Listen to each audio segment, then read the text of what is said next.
साम्राज्य, सामान्यांचा असामान्य आवाज।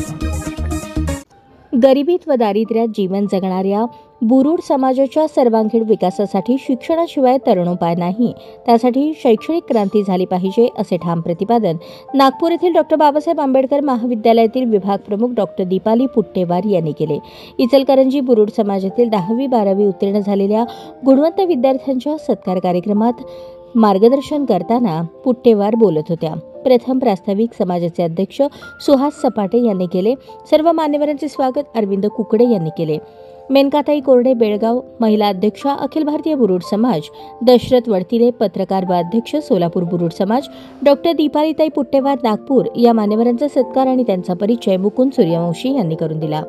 प्राध्यापक सुहास सपाटे यांनी समाज खूप वर्षांनी एकत्र आला म्हणून समाजाचे अभिनंदन केले। समाजातील लोकांच्या अडचणी सोडवण्यासाठी सर्वतोपरी प्रयत्न करणार असल्याचे अभिवचन दिले। शिक्षणात शासनाकडून असलेल्या योजनांची माहिती सांगितली। आपल्या भाषणात मेनकाताई कोरडे यांनी समाज एकत्र आला पाहिजे असे सांगून महिला स्वावलंबी होऊन स्वतःच्या पायावर उभे राहाव्यात यासाठी मार्गदर्शन केले।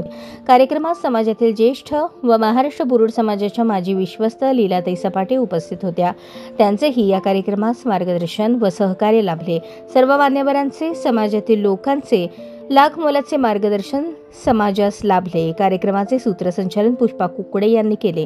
कार्यक्रम यशस्वी करण्यासाठी अरविंद कुकडे, राजू तेवरे, युवराज साळुंखे, मुकुंद सूर्यवंशी, अमित तेवरे, अजय कुकडे, अमोल साळुंखे, अवधूत सूर्यवंशी, श्रीधर कोरडे, राजश्री कुकडे, दिव्या सूर्यवंशी, पुष्पा कुकडे, अमृता तेवरे, सोनाली वडे, सुनीता वडे, पूजा तेवरे आदींनी परिश्रम घेतले।